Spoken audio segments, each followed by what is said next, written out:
नमस्कार दोस्तों, स्वागत है आपका एड्यूवर्स न्यूज एनालिसिस के अंदर। देखिए, ये जो हनी ट्रैप का केस है ये काफ़ी ज़्यादा वायरल हो रहा है इस समय और काफ़ी ज़्यादा न्यूज़ के अंदर है। इसके अंदर आप देखेंगे किस तरीके से जो फॉरेन गर्ल्स होती हैं, लड़कियां होती हैं, वहाँ पे इंडिया के अंदर जो वेरियस डिपार्टमेंट्स के अंदर काम करने वाले लोग हैं, जैसे कि आर्मी ऑफिशियल, सीक्रेट्स के अंदर हो गया या इसरो हो गया या आप देखेंगे कि वेरियस इंटेलिजेंस एजेंसीज के अंदर रॉ वगैरह हो गया। उन सभी के अंदर जो भी पर्सनल्स होते हैं, काम कर रहे होते हैं, जिनके पास ऑफिशियल डेटा और सीक्रेट डेटा होता है, उन सबको जो है यहाँ पे एक तरीके से कह सकते हैं आप सेक्सुअल डिजायर के लिए और लव अफेयर्स में यहाँ पे वो लोग फंसाते हैं और उनसे जो है इंफॉर्मेशन बाहर निकलवाती हैं, है ना। तो ये हनी ट्रैप का जो केस है बहुत तेजी से चढ़ बढ़ के जो है एक तरीके से देखने को मिल रहा है। ये हर एक जगह आप देखेंगे कि जागरण न्यूज के अंदर, अलग अलग न्यूज़पेपर के अंदर, इंडियन एक्सप्रेस, अलग अलअलग न्यूज़पेपर के अंदर, द हिंदू, सभी में इसको कवर किया गया है। तो देखिए, हनी ट्रैप, हुस्न का जाल कर कंगाल, हनी ट्रैप में फंसे और गंवा दिए लाखों रुपए इस इन आसान तरीके से बचे। मतलब यहाँ पे बताया जा रहा है किस किस तरीके से हनी ट्रैप जो है किया जा रहा है। दिल्ली क्रिकेटर्स को यहाँ पे हनी ट्रैप के केस में फंसाया गया, है ना। कर्नाटका पुलिस बस हनी ट्रैप गैंग, एक प्रॉपर गैंग बनी हुई है और वो क्या करती है, इस तरीके से लोगों को फंसा रही है ना। उड़ीसा हनी ट्रैप का केस देखने को मिलता है। देन फिर ईडी क्वेश्चन करता है, इन्फोर्समेंट डायरेक्टरेट यहाँ पे कॉन्स्पिरेट करता है Archana in the honey trap cases के अंदर। देखिए, मिनिस्ट्री रिसेंटली अभी न्यूज है, मिनिस्ट्री ऑफ एक्सटर्नल अफेयर्स ने for honey trapped what's the role of sex in spying. तो स्पाई करते हैं, ये अपनी जो इंफॉर्मेशन है, इंडिया की सीक्रेट्स इंफॉर्मेशन है, वो बाहर के देशों तक फैलाते हैं। तो इन सभी केसेस को हम डिटेल में डिस्कस करने जा रहे हैं। तो चलिए स्टार्ट करते हैं। सबसे पहले मैं आपको बता दूं, जो न्यूज चल के आ रही है, the Delhi police on the Friday 18 November arrested a driver working with the ministry of external affairs. एक ड्राइवर था जो कि मिनिस्ट्री ऑफ एक्सटर्नल अफेयर्स में काम कर रहा था। अभी वो वहाँ पे काम करता था, उसके कनेक्शन देखने को पाए गए हैं, एलिगेशंस में लगाए गए हैं, एस्पियोनेज केस में स्पाई वगैरह यहाँ पे ये करता है। Police source said that driver was honey trap, driver को हनी ट्रैप किया गया। मतलब एक ऐसा समझ लीजिए कि कोई लड़की आएगी, अब कोई भी सोशल मीडिया के थ्रू, वो किसी भी सोशल मीडिया के थ्रू, या तो फेसबुक के थ्रू या इंस्टाग्राम के थ्रू, ठीक है, या टेलीग्राम के थ्रू, है ना, और या फिर और भी कोई भी बहुत सारे, आजकल तो सोशल मीडिया का जमाना है तो बहुत तेजी से सोशल मीडिया बढ़ रही, तो अलग अलग जगह पे वो मैसेजेस करेंगे, अलग अलग फोटोज लगा के रखेंगे, या सिंपली अपनी फोटोज भी कभी कभी लगा के रखती हैं, है ना। और बहुत मतलब एक तरीके से खूबसूरत सा चेहरा लगा के रखेंगी और डिमांड करेंगी कि हमें ये चाहिए, ऐसा है वैसा है। और धीरे धीरे धीरे धीरे कुछ तो ऐसी होती हैं, कुछ तो प्रो लेवल पे वर्क करती हैं, इस तरीके से होती हैं कि वो जाती हैं और बात भी करती हैं और मिलती जुलती भी, सब कुछ होता है ना। और लव अफेयर चलता रहता है और उनकी इंफॉर्मेशन जो है, सीक्रेट्स इंडिया की इंफॉर्मेशन निकाल लेती हैं और फिर उसे फिर मतलब इंफॉर्मेशन जैसे उसे मिली वो निकल जाती है बाहर और दुश्मनों के हाथ में भेज देती हैं, है ना। तो उससे इंडिया का नुकसान हो जाता है और बहुत इंपॉर्टेंट इंफॉर्मेशन हमारी बाहर चली जाती है। तो ये केसेस बहुत तेजी से निकल के आ रहे हैं, इसके ऊपर बहुत अच्छे से ध्यान देने की आवश्यकता जो है बढ़ जाती है। Arrest took place, security guard का अरेस्ट हुआ और ये इन्फॉर्मेशन है, बताया जा रहा है कि संबंध पाकिस्तान को इन्फॉर्मेशन जो है ये पहुंच रही थी, है ना। अब सोचिए, अगर इतनी इंपॉर्टेंट इन्फॉर्मेशन अगर पाकिस्तान के पास जाएगी तो फिर क्या होगा, है ना। अगर हनी ट्रैप का मतलब क्या होता है, मैंने एक तरीके से आपको समझा दिया है, बट मैं आपको यहाँ पे समझाता हूँ। The practice of honey trapping refers to use of romantic or sexual relationship to get out information out of a target, है जो टारगेट किया है। वो लोग क्या करते हैं, एक पर्टिकुलर जो है गर्ल्स जो हैं या टारगेट करते हैं। यहाँ पे कैसे टारगेट करते हैं, वो लोग टारगेट करते हैं कि देखते हैं कि यार कौन सा इंसान जो है कहाँ वर्क कर रहा है, कोई इसरो के अंदर वर्क कर रहा है या कोई, या फिर मिनिस्ट्री ऑफ एक्सटर्नल अफेयर्स के अंदर है, तो किसी छोटे कर्मचारी को पकड़ती हैं या किसी बड़े कर्मचारी को भी वो यहाँ पे अपने जाल साझे में पकड़ते हैं, जो भी उनके साझे में आ जाए, है ना। मैसेजेस करेंगी, मैसेज के थ्रू फिर बोलेंगे चलो मिलते हैं, मिलने के लिए बात करेंगी, फिर धीरे धीरे वो क्या करेंगे, जितना हो सकता है उनको उतना जो है सुटीज करने की, उसमें बात करने की कोशिश करेंगी और फिर धीरे धीरे उनको उस जाल के अंदर फंसा लेंगी, है ना। टारगेट करके ये लोग करते हैं। The information can be use to monetary advancement के लिए यूज किया जा सकता है। अब सपोज सामने वाले को फंसा दिया और ये बोला कि ये इन्फॉर्मेशन तुम्हारे थ्रू गई है, अब तुम या तो हमें पैसे दो या तो फिर जेल जाओ, है ना। या फिर पॉलिटिकल एंड्स को अचीव करने के लिए, पॉलिटिक्स के अंदर ऊपर उठने के लिए इसका यूज किया जाता है ना। या फिर such in case of the stage of espionage, spy वगैरह के लिए यूज किया जाता है ना। और क्या हो सकती है, समटाइम्स द हनी ट्रैप और also led to extortion blackmailing purpose के लिए भी हनी ट्रैपिंग की जाती है। तो ये अलग अलग केसेस हैं। मॉनेटरी एडवांसमेंट, आप उस सामने वाले से मॉनेटरी एडवांसमेंट मांग लीजिए, है ना, इस तरीके से हनी ट्रैप में मांगते हैं, एक बार फंसा के उसकी कुछ इमेजेस निकाल के, फोटोज निकाल के। ये जो केसेस है बहुत ज़्यादा चल रहा है, इसलिए अब मैंने ये लेके आया कि आप लोगों को अवेयर होने की भी आवश्यकता है। अब छोटा सा और टेक्निकल लैंग्वेजेस में जाते हैं हम कि एक नोवेल आई थी, Tinker Tailor Soldier Spy the 1974 spy novel थी ये, है ठीक है, जॉन ली ने लिखा था इसको, जॉन ली केयर। अब इन्होंने क्या बोला, इन्होंने एस्पियोनेज जार्गन की वर्ड की बात करी, इन्होंने पहली बार हनी ट्रैप वर्ड का यूज किया इसके अंदर, है ना। तो ये यहाँ से ये वर्ड निकल के आता है, आपको पता होना चाहिए। इस तरीके से वर्ड की मतलब तरीके से जो नॉवेल्स वगैरह में यूज होते हैं वर्ड्स, वो हम अपनी डेली लाइफ में यूज कर लेते हैं, ठीक है। कुछ केसेस हैं हनी ट्रैप से रिलेटेड, इसको आप जाके रीड करिएगा, बहुत प्यारे केसेस हैं। कभी भी इससे रिलेटेड अगर यूपीएससी भी क्वेश्चन पूछा जा सकता है कि इन दिनों ये चीज़ें बढ़ रही हैं, है ना। अब एक तरीके का क्या है, एक नया सोशल इशू निकल के आ रहा है ना, ये एक तरीके का नया सोशल इशू निकल के आ रहा है कि इसको हम कैसे डील करेंगे, सोशल प्रॉब्लम निकल के आ रही है, तो इसके बारे में प्रॉपर साइंटिफिक रिसर्च होगी, है ना, कि भाई क्या हो रहा है, किस तरीके से इसको कैसे हम इसको रेगुलेट करें। बहुत बड़ी एक समस्या हमारे सामने, प्रॉब्लम है, तो आप लोग भी इसके सॉल्यूशन जो है चाहे तो कमेंट सेक्शन में बता सकते हैं कि आप अगर होते तो आप क्या सॉल्यूशन देते इसका, ठीक है। एक बहुत इंपॉर्टेंट केस मैं आप लोगों के साथ डिस्कस करना चाहूंगा इंडिया का। इन इंडिया आरबी उन्नी कृष्णन जी का ये केस है। ये रॉ विंग से थे, research and analysis wing, raw से थे, रॉ ऑफिसर थे, ठीक है। इनके ऊपर केस लगा, एलिगेशन लगे कि ये हनी ट्रैप्ड हो चुके हैं। 1980s की बात है ये, है ना, 1980s में, by a women suspected of being a CIA। वो CIA की मेंबर थी, CIA में काम करती, Central Intelligence Agency, the foreign intelligence agency of US की फॉरेन इंटेलिजेंस एजेंसी है, और हमारे पास से इंफॉर्मेशन निकलवा रही थी, है ना। फिर एक तरीके से जो है इसको होस्टेज वगैरह बना के ये सारी चीज़ें कर, she is working in air hostess में काम कर रही थी, और ऐसे जो भी KV उन्नी कृष्णन जी थे वो घूमते रहते थे, आते जाते रहते थे होस्टेज से, तो उन्हें देखा, उसको ट्रैप कर लिया, है ना, और सारी इन्फॉर्मेशन निकाल ली। फिर उन्नी कृष्णन जी को अरेस्ट कर लिया गया 1987 में for leaking the information through the women, कि थ्रू इन्फॉर्मेशन लीक करने के केस में इन्हें जो है अरेस्ट कर लिया गया। तो कभी भी आप लोग भी इस बात का ध्यान रखें कि अगर आप सोशल मीडिया के अंदर हैं, अगर आप उसे यूज़ कर रहे हैं, तो आप ऐसे ही लोगों को फॉलो करिए जो जेन्युइन है, ऐसे ही लोगों के साथ कनेक्ट रहिए जो एक्चुअल में जेन्युइनिटी शो करते हैं, जिन्हें आप जानते हैं, जिन्हें आपको लगता है विश्वास है, उन्हें ही कर लिए। मतलब हर किसी को नहीं, क्या कर आया है कोई भी पिक्चर लगी हुई है तो आपने उसे एक्सेप्ट कर ली, बात शुरू कर दिया, अपनी पर्सनल इंफॉर्मेशन शेयर कर ली, तो ये सारी चीज़ें आपको नहीं करना है। आई होप क्लियर हो गया होगा। और चलिए स्टार्ट करते हैं आज का हमारा the Hindu newspaper analysis. Today is 25 November 2022 and we are going to discuss the Hindu newspaper analysis. सबसे पहले जो है आर्टिकल डिस्कस करने से पहले एक छोटी सी इन्फॉर्मेशन। आज अगर आपने हमारा इंस्टाग्राम पेज को फॉलो नहीं किया तो प्लीज़ जाना है, आपको इंस्टाग्राम पेज को फॉलो करना है। For follow the Instagram page आपको एजुवर्स न्यूज एनालिसिस सर्च करना है, @news_news_analysis, और आप हमारे पेज में डायरेक्टली पहुंच जाएंगे। यहाँ पे हम वेरियस आप पा रहे होंगे कि वेरियस आर्टिकल भी डिस्कस करते हैं, इस तरीके से इंपॉर्टेंट डे की न्यूज डिस्कस होती है, साथ ही साथ इंपॉर्टेंट हाइलाइट्स भी न्यूज़पेपर की जो है, अलग अलग न्यूज़पेपर, सिर्फ द हिंदू नहीं बल्कि द हिंदू के अलावा मैं बात करता हूं कि इंडियन एक्सप्रेस, फाइनेंशियल एक्सप्रेस, जो भी इंपॉर्टेंट न्यूज़पेपर्स होते हैं, टाइम्स ऑफ इंडिया वगैरह, सब की न्यूज़ को मैं यहाँ पे लेके आता हूँ, क्योंकि एक लेक्चर्स के अंदर सारी चीज़ों को डिस्कस करना पॉसिबल नहीं होता, नहीं तो लेक्चर की लेंथ जो है बहुत ज़्यादा बढ़ जाएगी, इसलिए हम वहाँ पे डिस्कस करते हैं। तो प्लीज़ आपको जाना है, यहाँ पे फॉलो करना है, क्लियर।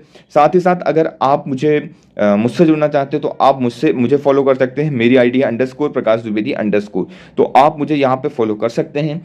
साथ ही आप देखेंगे कि आप मुझसे कोई भी क्वेरीज पूछ सकते हैं, एग्जाम से रिलेटेड कोई भी प्रॉब्लम हो रहा है, सब्जेक्ट पर्सनल इशू कोई भी आ रहे हैं, आप मुझसे डायरेक्टली यहाँ पे DM कर सकते हैं, कॉन्टेक्ट कर सकते हैं। आई होप चीज़ें क्लियर हो रही होंगी आपको। द पहला आर्टिकल जो हम डिस्कस करने जा रहे हैं वो है सुप्रीम कोर्ट से related. Supreme court question lightning speed of election commission appointment. Actual में हुआ क्या, मैं आपको क्रक्स समझा देता हूँ इस इशू का। इलेक्शन कमीशन, सुप्रीम कोर्ट ने एक तरीके से कहा कि मई से पोस्ट खाली थी इलेक्शन कमीशन के अंदर, इलेक्शन कमिश्नर की, ठीक है, इलेक्शन कमिश्नर की पोस्ट खाली थी। अब अगर पोस्ट खाली रहेगी इलेक्शन कमिश्नर की, तो सुप्रीम कोर्ट ने बोला भैया आप क्या कर रहे हैं, इस पोस्ट को भरिए। एक दिन के अंदर विथ इन 24 आवर्स के अंदर क्या होता है, नोटिफिकेशन जारी होता है इलेक्शन कमीशन को लेकर। यहां से क्या होता है, नोटिफिकेशन जारी हो गया, फिर एप्लीकेशन पहुंच गया, एप्लीकेशन को सबमिट भी कर दिया, एप्लीकेशन मतलब एक तरीके से एक्सेप्ट भी कर लिया और उसके ऊपर एक्शन लेके अपॉइंटमेंट भी हो गया। सोचिए ये सारी चीजें 24 आवर्स के अंदर हो रही हैं। आप लोग बोलेंगे हाँ बहुत अच्छी चीज है ना, होना चाहिए, लेकिन यहाँ पे सुप्रीम कोर्ट का कहना है कि यार आप लोग ना बिल्कुल लाइट के स्पीड से चल रहे हैं, है ना, आप तो बिल्कुल प्रकाश के स्पीड से चल रहे हैं, तो इतनी स्पीड से नहीं चलना है। तो अरुण गोयल जो जी हैं वहां पे इलेक्शन कमिश्नर हैं, है ना, 24 के अंदर इसको फिनिश कर दिया गया। तो उन्होंने बोला कि यार ये क्या इतना हरीनेस क्यों दिखा रहे हैं आप न्यूट्रल इंडिपेंडेंट मैकेनिज्म बनाइए, है ना। आप ऐसा नहीं कर सकते हैं कि आप एक दिन में किसी को भी उठा के बना देते हैं। मानते हैं सारी चीज़ें ठीक है, सारी चीज़ें जो भी हो रही हैं, बट आपको एक प्रोसेस के थ्रू गुजरना होगा, चीज़ों को देखना होगा, और भी एप्लीकेशन को देखिए आप, उसके बेसिस में आप इन चीज़ों को करिए, है ना। ये सारी चीज़ें इस आर्टिकल के अंदर बोली गई। अब मैं बात करता हूँ, ये देखिए आप यहाँ पे देख पा रहे होंगे, ये जो है अरुण गोयल जी हैं, इलेक्शन कमीशन। तो ये अरुण जी हैं, इनकी फोटो मैंने दिखाई दी, अरुण गोयल जी हैं। साथ ही साथ मैं इनके बारे में अगर थोड़ा सा बताऊं तो ये अभी रिटायर्ड हुए हैं, है ना, ये सेक्रेटरी थे, तो ये सेक्रेटरी पद से अभी रिटायर हुए हैं, इन्होंने रिटायरमेंट लिया है ना। और अब जैसे ही रिटायरमेंट लिया जिस दिन, उसी दिन इन्हें इलेक्शन कमीशन की कमिश्नर की पोस्ट में बैठा दिया गया, है ना, जो कि बहुत बड़ी बात होती है इस तरीके से करना। चलिए आगे चलते हैं और हम देखते हैं आज हमारे लिए कौन से इंपॉर्टेंट आर्टिकल निकल के आते हैं। देखिए ये जो केस है ये आपको अगर आप चाहें तो रीड कर सकते हैं। चाइल्ड मैरिज रियर्स अगली हेड इन राजस्थान, जस्ट ऐसा टॉकिंग की गई है ना, बात की गई है कि क्या चल रहा है ना, किस तरीके से जो है इकोनॉमिक हार्डशिप बढ़ी कोविड-19 की वजह से, उसकी वजह से किस तरीके से incidence of child marriage over the year जो है तेजी से बढ़, क्योंकि चाइल्ड मैरिज में हम प्रोग्रेस कर रहे थे, चाइल्ड मैरिज ना हो हम उसको देख रहे थे, हमने बहुत सारे परसेंटेज लेवल में कम भी किया था, बट ये सारी चीज़ें देखने को मिलती है। जैसे आप देखेंगे ना कि decline in the prevalence practice from 47.4% in 2005 to 23.3% in 2021, है ना। तो हमने कितना ज़्यादा डिक्लाइन कर लिया था, लेकिन अभी कोविड-19 की वजह से देखने को मिल रहा है कि ज़्यादा प्रेवलेंट हो गया, बहुत तेजी से चाइल्ड मैरिजेस के केसेस बढ़ रहे हैं। तो प्रॉपर वहाँ पे केस बना के यहाँ पे डिस्कस किया गया है, ठीक है। तो इसको आप एक बार जस्ट जाके रीड करना है। नेक्स्ट हम चलते हैं एडिटोरियल सेक्शन की ओर। तो आज हम पहला आर्टिकल जो डिस्कस करेंगे वो है डिस्क्वाइट इन नॉर्थ ईस्ट। मैं डिस्प्यूट समझा देता हूं, यहाँ पे स्टेट्स के बीच में डिस्प्यूट है। यहाँ पे मेघालय और आसाम, मेघालय वर्सेस असम के बीच में डिस्प्यूट निकल के आया है। अभी दोनों के बीच में लड़ाइयाँ झगड़ा भी हुआ है, दो स्टेट्स के बीच में, फॉरेस्ट गार्ड यहाँ पे और कुछ लोगों की डेथ हो गई है ना। बताया जा रहा है यहाँ पे कि किल्ड 2 अदर सीरियसली जो है इंजर्ड हुए हैं यहाँ पे, और 5 विलेजर जो यहाँ पे उनकी डेथ हुई है फ्रॉम मेघालय से और आसाम से, है ना। तो Assam forest guard where killed, कुछ फॉरेस्ट गार्ड और कुछ विलेजर्स की डेथ हुई है। तो ये सारी चीज़ें देखने को मिली हैं। अभी यहाँ पे जो डिस्प्यूट पे मैं थोड़ा सा इन्फॉर्मेशन बैकग्राउंड बताता हूँ। Assam and Meghalaya have the 5 decade old boundary dispute, लगभग 50 साल से इनका बाउंड्री डिस्प्यूट चल रहा है, आसाम और मेघालय का। आप देखेंगे अभी मैं आपको सब बताऊंगा कितने कितने स्टेट्स के साथ चल रहा है ना, डिटेल में जाएंगे हम। Meghalaya carved out of Assam, Meghalaya जो है कहाँ से निकल के आया है, आसाम के अंदर से ही मेघालय बना है। एक पार्ट हटा, वो एक पार्ट टूट के वो क्या बना, कर्व आउट ऑफ क्या बना, मेघालय बना, है ना, मेघालय बना।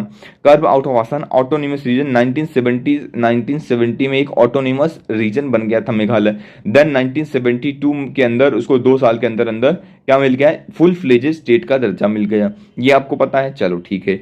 इन March Assam and Meghalaya resolve the bound, March के अंदर आसाम और मेघालय ने मिलकर 6 पॉइंट में 6 आउट ऑफ 12 इनके जो बॉर्डर डिस्प्यूट है, टोटल 12 जगह पे बॉर्डर के डिस्प्यूट है, जिसमें से 6 तो इन्होंने रिजोल्व कर लिए, बाकी अभी 6 बचे हुए हैं जिन्हें अभी रिजोल्व करने की आवश्यकता है। टोटल बाउंड्री जो है सच लोकेशन अलोंग देयर 884.9 किलोमीटर की इनकी बाउंड्री है, ये आपको पता होना चाहिए।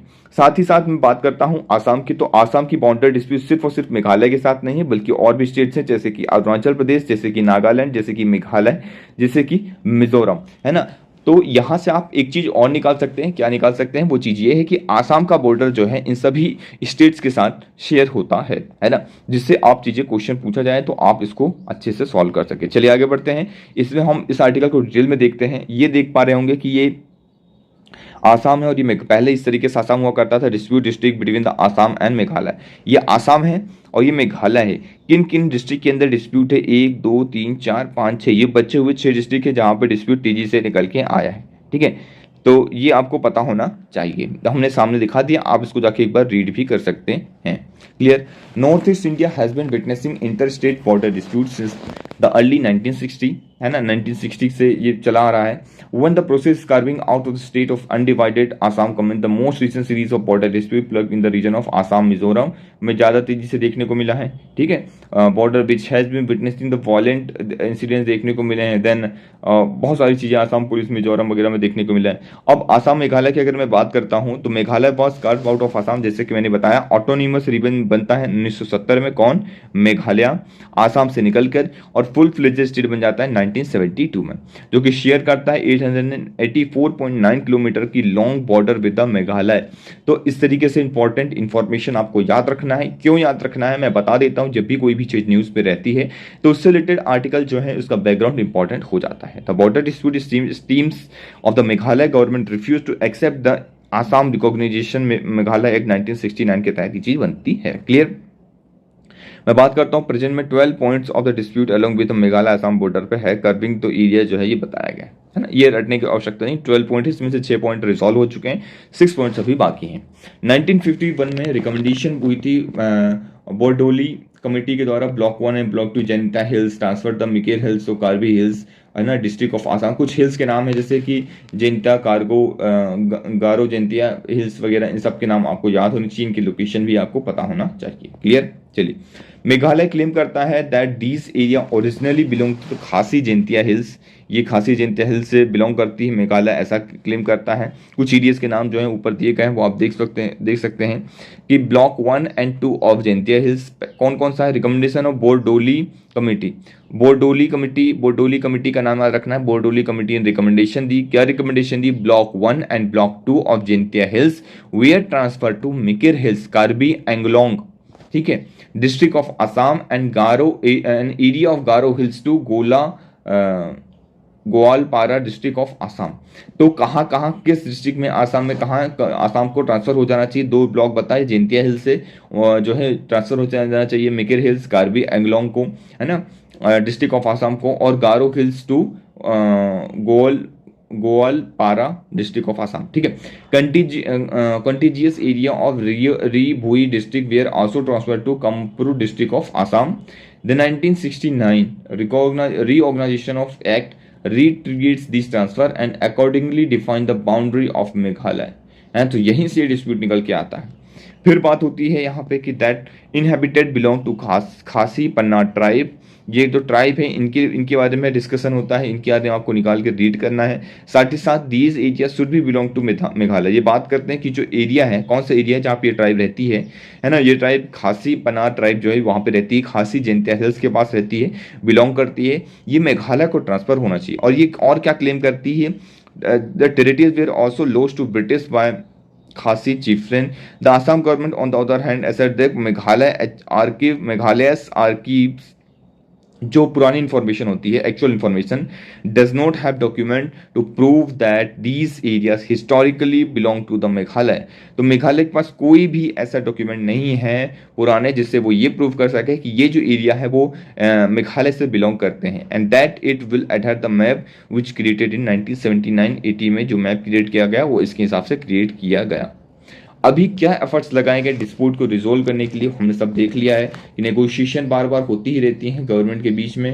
1983 के अंदर, है ना, ऑफिशियल गवर्नमेंट हुआ था, देन कमेटी बैठी, सबमिटेड रिपोर्ट 1983 में कमेटी आई, वेरियस कमेटीज आई, वेरियस सारी चीज़ें हुए, उसको आप अपने आंसर राइटिंग में यूज़ कर सकते हैं। जस्टिस वाई.वी. चंद्रचूड़, जो हमारे अभी रिसेंट आपको सुना ही होगा वाई.वी. चंद्रचूड़ के बारे में, है ना, was constituted 1985 committee submitted the report in 1987 reportedly upheld claims of Assam. Meghalaya government however rejected the committees report. तो मेघालय गवर्नमेंट ने ये रिपोर्ट को भी रिजेक्ट कर दिया। तो ऐसे रिपोर्ट हुई थी, सुप्रीम कोर्ट का भी इंटरफेरेंस यहाँ पे देखने को मिला, है ना। जो भी इंपॉर्टेंट बॉर्डर डिस्प्यूट है हमने यहाँ पे देखा, और भी जो भी इंपॉर्टेंट सिचुएशन है आप चाहें तो 20 साल के बाद क्या हुआ, 2011 में क्या हुआ, सारी चीज़ें आप जाके रीड कर सकते हैं। ये मेघालय है, ठीक है। ये कार्बी एंगलोंग है, ये डिस्ट्रिक्ट के अंदर कार्बी एंगलोंग कहते हैं, है ना। ये कार्बी एंगलोंग है, ये आसाम का पार्ट है। ये रिबोई है, ये रिबोई आपको याद रखना है, ये प्रेजेंट सिचुएशन, ठीक है। The border dispute persist the occasional flaring of violent incident both civilians and government attempt to encroach upon the build structure residence purpose tilled, ये सारी चीजें आपको याद रखना है ना। हल्का हल्का एक बार देख लीजिए क्या है कि अटेम्प्ट कर रहे हैं बहुत सिविलियंस और गवर्नमेंट दोनों एक साथ मिलकर आ रहे हैं सामने, है ना। ओकेशनली सारी चीजें हो रही हैं जिससे आप वेरियस लेवल पे एफर्ट चल रहा है जिससे डिस्प्यूट जो है रिजॉल्व हो सके। एक क्वेश्चन आया था मेंस का क्वेश्चन, आप इसे चाहें तो आप अटेम्प्ट करके दे सकते हैं। There is increasing border dispute in the north eastern state, जैसा कि अभी हमने देखा, तो आप इस एग्जांपल को पुट कर सकते हैं और आसाम के साथ मैप बना के भी पुट कर सकते हैं। Explain the reason of this border dispute, reasons बताने हैं सबसे पहले तो, है ना, इस बॉर्डर डिस्प्यूट के। Then discuss the effort made by the government to diagnose them, क्या एफर्ट लेना चाहिए गवर्नमेंट को वो आपको बताना है ना। इस पूरे आर्टिकल के अंदर जब आप ये एक्स्ट्रा इन्फॉर्मेशन पढ़ेंगे तो आप चीजें समझ में आ जाएगा। हम देखते हैं और भी कौन कौन से बॉर्डर डिस्प्यूट हैं इंडिया के अंदर। स्टेट बॉर्डर डिस्प्यूट अंदर की बात करते हैं, जैसे लद्दाख और हिमाचल प्रदेश के अंदर कुछ बॉर्डर डिस्प्यूट देखने को मिलता है यहाँ पे। देन हरियाणा और हिमाचल प्रदेश के अंदर यहाँ पे देखने को मिलता है। आसाम और नागालैंड के अंदर देखने को मिलता है। यहाँ पे देखिए, आप देखिए, ये आसाम हो गया। चलिए मैं आपको मैप पेन से दिखा देता हूँ, ये पेन ब्लू कलर से दिखाता हूँ जिससे आपको इजीली देख पाए, है ना। ये देखिए आप यहाँ पे, ये हो गया आसाम, है ना। अब ये जो एरिया जहाँ रेड रेड है वो अरुणाचल प्रदेश के साथ बॉर्डर डिस्प्यूट है। देन आसाम मिजोरम के साथ बॉर्डर डिस्प्यूट देखने को मिलता है। नागालैंड के साथ भी बॉर्डर डिस्प्यूट यहाँ पे देखने को मिलता है। साथ ही साथ यहाँ पे मेघालय के साथ तो अभी हमने देखा कि बॉर्डर डिस्प्यूट देखने को मिलता है। साउथ में एक कर्नाटका और महाराष्ट्र के अंदर भी बॉर्डर डिस्प्यूट देखने को मिलता है। क्लियर। तो ये कुछ पॉइंट्स जो हैं और बॉर्डर डिस्प्यूट्स के नाम आपको याद रखने हैं, ठीक है। Ongoing dispute as per the home ministry reply in Lok Sabha, ये आपको याद रखना है। चलिए नेक्स्ट आर्टिकल हम देख लेते हैं। Next article which we are going to discuss is related to a word of advice on OTT and draft telecom bill. मतलब ओटीटी को ओवर द टॉप पता होगा आपको, फुल फॉर्म को कम्युनिकेशन के अंदर लेके आया जा रहा है इस ड्राफ्ट टेलीकम्युनिकेशन बिल 2022 के अंदर। तो उसके ऊपर इस पूरे आर्टिकल को लिखा गया। देखिए आर्टिकल के अंदर कुछ भी ऐसा इंपॉर्टेंट पॉइंट नहीं है जिसे हम रटा जाए और यूज किया जाए, बट हाँ इस आर्टिकल न्यूज़ में है क्योंकि इसलिए हम इस आर्टिकल के ऊपर से एक्स्ट्रा इन्फॉर्मेशन लेके आए हैं जो कि आपके एग्जाम पॉइंट ऑफ व्यू से काफ़ी इंपॉर्टेंट हो जाता है। आप देख पा रहे होंगे यहाँ पे ministry of communication release the draft of Indian telecommunication bill 2020 for the public comment के लिए निकला है ना। तो इसमें क्या बात करते हैं, the three main legislation that occupy domain. आपको याद रखना है, इस प्रॉपर इस चीज को हम डिस्कस करेंगे, है ना। और यहाँ पे आप देख पा रहे होंगे, चलिए है ना वापस आते हैं। The three main legislation that occupy this domain आज इंडियन टेलीग्राफी एक्ट हो गया, ठीक है, 1885, इंडियन वायरलेस टेलीग्राफी एक्ट हो गया, telegraph wire unlawful position act 1950। ये तीन लॉस रेगुलेट होते हैं, इससे ये आपको याद रखना है। साथ ही साथ अगर मैं जो ड्राफ्ट आया उसकी मैं बात करता हूँ, उसके अंदर कौन से पॉइंट्स निकल के आए, कौन से इंपॉर्टेंट पॉइंट। अब ये ड्राफ्ट है, बिल है, फिर इसके बाद ये प्रेजेंट होगा पार्लियामेंट में, फिर ये पास हो जाएगा, फिर ये एक्ट बन जाएगा। तो जब एक्ट बन जाएगा तो रटना तो पड़ेगा, इसलिए अभी से हम क्या कर लें, अभी से देखते रहें, नजर मारते रहें, सुनते रहें, जिससे अपने को चीजें याद होती रहेंगी, ठीक है। Update the extent of regulatory framework, जो रेगुलेटरी फ्रेमवर्क है उसको क्या कर दिया गया है, अपडेट कर दिया गया है और एक्सटेंड कर दिया गया है रेगुलेटरी फ्रेमवर्क को, keeping with the advancement and challenges in the sector. जैसे जैसे चीजें बढ़ रहे हैं वैसे वैसे एडवांस चीजें हो रही हैं और चैलेंजेस बढ़ रहे हैं, उन सबको देखते हुए हमने इसको क्या कर दिया है, एक्सटेंड कर दिया इसके रेगुलेटरी फ्रेमवर्क को। Next one, repel legislations. It looks to repeal 3 legislation and restructure the legal and regulatory framework। 3 जो लॉस थे उनको रिपेल कर दिया जाएगा यहाँ पे और कुछ नए फ्रेमवर्क यहाँ इंट्रोड्यूस किए जाएंगे फॉर टेलीकम्युनिकेशन सेक्टर से रिलेटेड। Enabling the government to order suspense of internet power. Government क्या करेगी, ऑर्डर मतलब इनेबल कर दिया जाएगा इस एक्ट के तहत कि गवर्नमेंट के पास ऑर्डर पावर है कि ऑर्डर दे के सस्पेंड कर सके इंटरनेट पावर को, ठीक है। It has been introduce through the draft bill के थ्रू इसको इंट्रोड्यूस किया गया है। Currently suspension of internet services is ordered under the temporary suspension of telecom services के तहत इसको डील किया जाता है, बट अगर ये बिल आ गया तो परमानेंटली या कितने भी टाइम के लिए ये चीज़ किया जा सकता है है ना। पहले पब्लिक सेफ्टी और इमरजेंसी में ही कर सकते थे और अब इसको बढ़ा के प्रॉपर कर दिया गया है कि अब वो गवर्नमेंट चाहे जब चाहे वो चीज़ कर सकती है। Clear. Primary route for allocation of spectrum, हालांकि ये बहुत ही नेगेटिव सा पॉइंट भी है, तो आप इसको नेगेटिव सेंस में भी देख सकते हैं कि कैसे किसी का freedom of speech and expression लिया जा रहा है ना, फ्रीडम ऑफ इंफॉर्मेशन ली जा रही है ना, आपको राइट टू इन्फॉर्मेशन है ना आपको, तो वो चीज़ लिया जा रहा है कि अगर इंटरनेट नहीं रहेगा तो इंटरनेट एक प्रकार का सुप्रीम कोर्ट का जजमेंट भी आया था। चलिए बताइए कौन सा जजमेंट आया था और आपको कमेंट सेक्शन में ये चीज़ बताना है। Primary route for allocation of the spectrum is auction. Primary route क्या है, एलोकेशन ऑफ स्पेक्ट्रम का ऑक्शन करवाया जाए। When spectrum is to be allocated certain function of the government such as defence और ट्रांसपोर्टेशन, ये चीज़ आपको याद रखनी है। नाउ टीएसपी की बात करते हैं। To exploit its spectrum resourcefully by enabling sharing, trading, leasing, surrendering or returning utilized spectrum. Clear. Simplifiers क्या होते हैं? The bill also simplifies the process of restructuring, merging और demerging, है ना। Land on by public entity, land जो है on करता है कौन? पब्लिक एंटिटी, ये आपको याद रखना है। Clear. It maintain land owners to the public entity should be available expeditiously unless there express ground of refusal, है ना। तो land on by public entity जो है मैंडेट रहेगा लैंड ओनर्स को कि पब्लिक एंटिटी को कि अवेलेबल करे सारी चीज़ें, है ना, एक्सप्रेस करे ग्राउंड में रिफ्यूजल, ये सारी चीज़ें आपको याद रखना पड़ेगा। यूनिवर्सल सर्विस ऑब्लिगेशन फंड बनाया जाए, है ना, अलाउ किया जाएगा इसके तहत। ओटीटी की बात करते हैं जो कि इस पूरा आर्टिकल का सबसे ज़्यादा इंपॉर्टेंट पॉइंट है। वो क्या है? इसके अंदर real time person to person telecommunication services रहती हैं, ये आपको पता होगा, है ना। पर्सन टू पर्सन जैसे व्हाट्सअप हो गया, है ना, आप देख पा रहे होंगे इसके अंदर, जैसे टेलीग्राम, है ना, जैसे कि मैं आप लोगों के साथ पीडीएफ शेयर करता ही हूँ टेलीग्राफ के अंदर, है ना। तो चैनल बना के हो सकता है, ग्रुप बनाया जा सकता है और पर्सनल बातें भी की जा सकती हैं और बहुत बड़े लेवल पर की जा सकती हैं। Signal, messenger, Duo, Google meetup, ये सारी चीज़ें आपको याद रखनी है। सब के सब क्या है? एक तरीके से ओटीटी प्लेटफॉर्म है। Clear. How does a draft affect the OTT over the top communication services? They provide the network infrastructure to OTT. ये क्या प्रोवाइड करवाएंगे? Telecom services provider network infrastructure provide करवाएंगे ओटीटी को।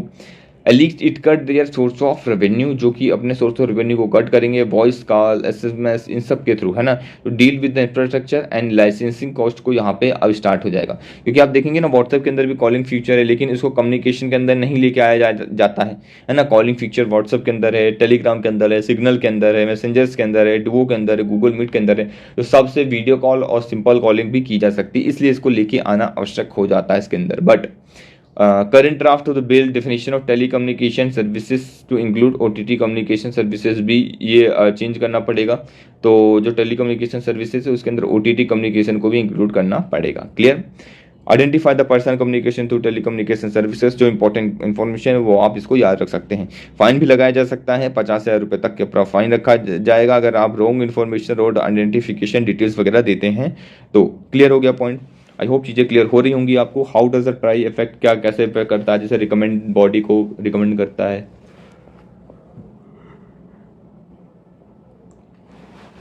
No recommendation for license. The government would no longer be required to seek the recommendation from the tribe before issuing the license. तो अब ऐसा किया जाएगा कि ट्राई से प्रायर रिकमेंडेशन नहीं ली जाएगी किस चीज़ के लिए? लाइसेंस को देने के लिए, इशू करने के लिए। तो ये भी एक आप ऐसा कर सकते हैं कि ट्राई की जो पावर है उसको कम किया जा रहा है, नेगेटिव पॉइंट है ना, कम करके अपने ऊपर कॉन्सेंट्रेशन ऑफ द पावर, ये आप आंसर में लिख सकते हैं। ठीक है, ये चीज़ आपको याद रखनी है, सारे इंपॉर्टेंट पॉइंट्स पढ़ लेना। चलिए एक पीवाईक्यू सॉल्व करके देखते हैं, है ना। ये देखिए, है ना। In India which of the following review the independent regulator in a sector like telecommunication, insurance, electricity etcetera. बहुत ही सिंपल सा ये क्वेश्चन है, 2019 में पूछा गया था ये क्वेश्चन, और इसका जवाब आप लोगों को कमेंट सेक्शन के अंदर देना है। चलिए, आप लोगों ने अभी तक आंसर दे दिया होगा, वीडियो को पॉज भी कर लिया होगा, तो अब हम इसके ऊपर डिस्कशन करते हैं। टेलीकम्युनिकेशन, इंश्योरेंस, इलेक्ट्रिसिटी एटसेट्रा, ये सारी की सारी जो चीज़ें हैं, independent regulator in a sector like, ये किस सेक्टर में? Ad hoc committee setup by the parliament, पहला। Parliamentary department related standing company, ये फाइनेंस कमीशन, फाइनेंस कमीशन तो हो नहीं सकता। नीति आयोग भी नहीं सुना अभी तक हमने। फाइनेंशियल सेक्टर लेजिस्लेशन रिफॉर्म, अगर तीसरा हटा दें, है ना, और पांचवा भी हटा दें, नीति आयोग भी तो गया, 1 और 2 बचा करेक्ट आंसर। ओके, चलिए नेक्स्ट आर्टिकल की मूव करते हैं। यहाँ पे आप देख पा रहे होंगे unemployment rate dips marginally to 7.2% in July सितंबर सर्वे होता है। बस आपको इतना याद रखना है कि एनएसओ जो है पीरियोडिक लेबर फोर्स सर्वे करता है, एनएसओ करता है, ये आपको याद रखना है। अभी ये जो है अनएम्प्लॉयमेंट रेट तेजी से नीचे गया है ना, कि कहाँ से 7.6% पहुंच चुका है, कितना पहले था 9.8% था इसी महीने इसी क्वार्टर में, पिछले साल 2021 की बात कर रहे हैं हम, 2021 में इतना था 9.8%, अब वो घट के 7.6% हो चुका है। लेकिन जो अनएम्प्लॉयमेंट है वो ज़्यादा है वुमेन्स के अंदर इन कंपैरिजन टू मैन। अगर आप ओवरऑल देखेंगे कि यहाँ पे आप देख पा रहे हैं मैन एंड वुमेन है ना, आप ध्यान से देखिए इस प्रॉपर, अब आपको अच्छे से दिख रहा होगा unemployment decline. The unemployment rate urban area dipped to 7.2% June सितंबर 2022 period according to the latest periodic labour force survey, ठीक है, PLFS।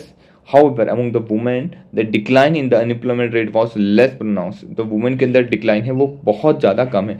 आप ये वुमेन्स का डिक्लाइन देख पा रहे होंगे, यहाँ है जुलाई लगभग 12% के अप्रोक्सीमेटली पहुंच रहा है जुलाई सितंबर 2021 में, है ना। फिर ये चीज़ जुलाई सितंबर 2022 में, एक साल बाद इसका जो डिक्लाइन तो होता है, बट डिक्लाइन कहाँ तक पहुंचा आप देखेंगे अप्रोक्सीमेटली 10 तक, जहाँ पे वो क्या था, एक तरीके से किसका था, एक तरीके से मैन का था। मैन का अनएम्प्लॉयमेंट रेट जहाँ पहले था 2001 साल पहले जुलाई सितंबर 2021 में, उतना आज वुमेन का है ना। तो डिक्लाइन जो है इसका स्लोप जो है बहुत कम है ना, जो कि ज़्यादा होना चाहिए। जो मैन का डिक्लाइन है वो समथिंग 9 पॉइंट समथिंग से रिलेटेड कहाँ डिक्लाइन होके पहुंच गया, ये देखिए आप 6 के पास अप्रोक्सीमेटली पहुंच गया, 6 पॉइंट समथिंग के पास पहुंच गए। तो ये चीज़ें आपको याद रखनी कि डिफरेंस जो है अनएम्प्लॉयमेंट रेट का जो डिक्लाइन होने का वो ज़्यादा है मैन में इन कंपेरिजन टू वुमेन। तो ये भी चीज़ें आपको याद रखना है। क्लियर? चलिए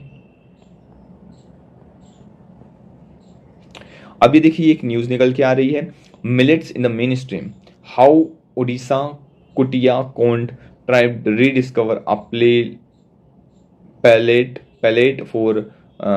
palette for the poor man's food. तो ये हम देखेंगे इस आर्टिकल को।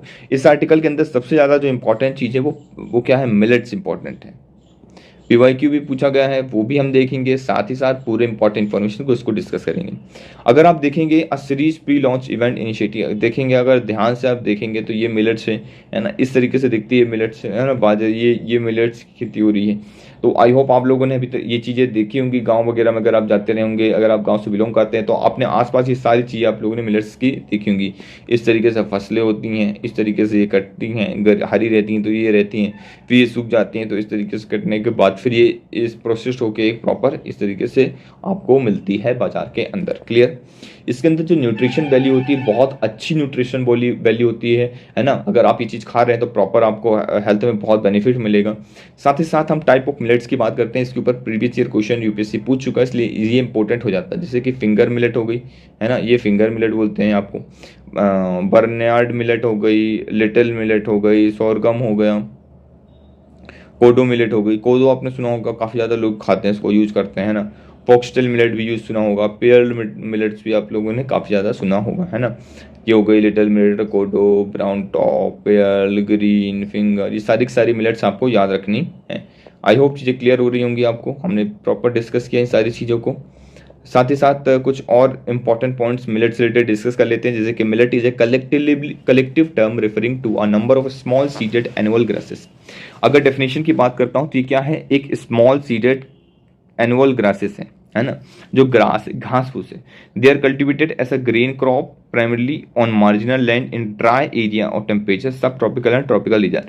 इसको पैदा करने के सबसे ज़्यादा फायदे ये हैं कि ये कम एरिया में, कम पैसे में, कम लागत में, कम पानी में भी अच्छी फसल देती है, और न्यूट्रिशनल वैल्यू इसकी काफ़ी अच्छी होती है। जैसे कि एग्जांपल कॉमन मिलेट्स हमने बात ही कर ली, रागी जिसे हम फिंगर मिलेट कहते हैं, ज्वार जिसे हम सोरगम कहते हैं, सामा जिसे हम लिटिल मिलेट कहते हैं, बाजरा जिसे हम पेल मिलेट कहते हैं, वारिगा जिसे हम पोर्सो मिलेट कहते हैं। तो मिलेट्स के नाम, इनके हिंदी नाम भी आपको याद होने चाहिए, आप इनको पहचानने, इस तरीके से आपको चीज़ें पता होनी चाहिए, क्योंकि इसके ऊपर क्वेश्चन बहुत ही डिटेल में पूछा गया था, है ना। टाइप ऑफ मिलेट्स मैंने यहाँ पे दे दिया है, तो प्रॉपर जाके इन सारी चीज़ों को याद करना है, रट लेना है। जैसे बर्नियार्ड मिलेट की मैंने बात करी, high source of the iron और फाइबर ज़्यादा देखने को मिलता है ना। कुथिर वाली तमिलनाडु, ओडू कहाँ ज़्यादा मिलता है, फिंगर मिलेट कहाँ ज़्यादा मिलता है, आप आप लोग इसको रीड करिए, इसके ऊपर जरूर से मैं क्वेश्चंस लेके आऊँगा यूपीएससी के टेलीग्राम चैनल के अंदर, वहाँ पे भी हम क्वेश्चंस डिस्कस करते हैं, है ना। अलग अलग न्यूज़पेपर के आर्टिकल भी, क्लिप भी शेयर करता रहता हूँ। क्लियर। फॉक्सटेल मिलेट याद रखना है आपको, लिटिल मिलेट याद रखना है, पोर्सो मिलेट, पेयल मिलेट, ये सारी चीज़ें मिलेट से आपको याद रखने हैं। क्लियर। अगर मैं अबाउट में जाता हूँ इसका क्या है, तो आप देखेंगे 2023 जो है हमारा इंटरनेशनल ईयर ऑफ मिलेट के रूप में मनाया जाएगा। इंडिया ने जो प्रपोज किया था ये चीज़ मान ली गई है, approve by the food and agriculture organization FAO ने अप्रूव कर दिया था 2018 में ही, और यूनाइटेड नेशन जनरल असेंबली ने भी है declare 2023 as an international year of millet. ये हमारे लिए काफ़ी इंपॉर्टेंट और काफ़ी अच्छा हो जाता है। क्लियर। ऑब्जेक्टिव क्या है, awareness contribution of the millet to the food security में कंट्रीब्यूशन बढ़ाना, ये हमारा फोकस है सबसे ज़्यादा, है ना। जिससे क्या होगा कि एक तो न्यूट्रिशन वैल्यू बढ़ेगी, हंगर इंडेक्स में हम जो इतना ज़्यादा पीछे आ रहे हैं उसमें आगे आएंगे, लोग भूखे नहीं मरेंगे, भूखे नहीं सोएंगे, डाइवर्सिफाई क्रॉप रहेगी तो फूड सिक्योरिटी भी बनी रहेगी, है ना, खराब नहीं होगी क्रॉप। ये सारी चीज़ें आपको याद होना चाहिए। क्लियर। चलिए ग्लोबल डिस्ट्रीब्यूशन की बात करता हूँ। सबसे ज़्यादा पैदावार कहाँ होती है, तो India, Nigeria and China are the largest producer of the millets in the world. हम भी आते हैं largest producer of the millets in the world के अंदर, है ना। Accounting more than 55% of the global production हमारे यहाँ से होता है, इन 3 कंट्री से मिला के, इंडिया, नाइजीरिया और चाइना, तीनों डेवलपिंग कंट्रीज से, है ना, आपको पता ही होगा। For many years India was a major producer of millet. कुछ सालों तक इंडिया जो है मेजर प्रोड्यूसर रहा है मिलेट्स का। तो रिसेंट ईयर में millet production increase dramatically in Africa में, ज़्यादा तेजी मिलेट्स की प्रोडक्शन तेजी से देखने को मिले हैं, है ना।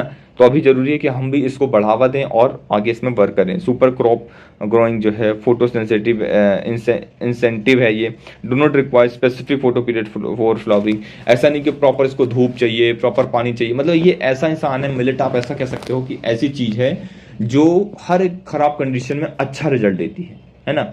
मतलब जितनी खराब कंडीशन कर दो, धूप कर दो, धूप ना करो, धूप ना मिले, धूप रिक्वायरमेंट होती है फोटोसिंथेसिस के लिए, ना करो या ना रहे, बहुत कम धूप रहे तो भी अपना काम चला लेगी। पानी नहीं दे रहे हो, खाद नहीं दे रहे हो, पर फिर भी ये बहुत अच्छे से उगेगी। ये आपको सारी चीज़ याद रखना है ना। ये क्वेश्चन है यूपीएससी प्रीलिम्स में पूछा गया है, with reference to initiative for the nutrition security through the intensive millet product promotion, which one of the following statement is are correct. इसमें से बताना कौन सा स्टेटमेंट करेक्ट है। ठीक है, statement C is the correct answer, 1 and 2 is the correct answer. The initiative aims to demonstrate the improved production of the post harvest technologies demonstrated value. General C statement है तो देख के समझ में आ जाता है आप लोगों को, तो है ना, ये क्या है, ये सही है। सेकेंड स्टेटमेंट की बात करते हैं, poor small marginal and tribal farmers have large stake in their scheme. तो ऑब्वियस सी बात है, ये सारे के सारे फार्मर्स इसके अंदर इंक्लूड कर दिए गए, है ना, लार्जेस्ट स्टेक्स हैं इस, क्योंकि गरीब वाली फसल है तो कौन इसमें स्टेक रहेगा, इसका ज़्यादा गरीबों को ही रहेगा, है ना। ऐसा याद रख सकते हैं आप। गरीब फसल का मतलब ये है कि कम लागत लगती है ना इसको उगाने में, तो ये लोग उगा सकते हैं आराम से, है ना। क्लियर, ये चीज़ आपको पता होना चाहिए। MSP की बात करते हैं, minimum support price. Government has link the minimum support price of the millet which came to big incentive for the farmer. ये बिग इंसेंटिव रहेगा फार्मर्स के लिए, तो ये आपको पता होना चाहिए। क्लियर, आई होप चीज़ें क्लियर हो रही होंगी आपको। हमने काफ़ी ज़्यादा चीज़ें डिटेल में डिस्कस करी, तो कैसा रहा लेक्चर आज आपको कमेंट सेक्शन में चीज़ बताना है। साथ ही साथ अपने फ्रेंड्स के साथ, कलीग्स के साथ, टेलीग्राम, व्हाट्सअप, हर जगह इसको शेयर कर देना है ना। तो तब तक के लिए thank you very much for the discussion.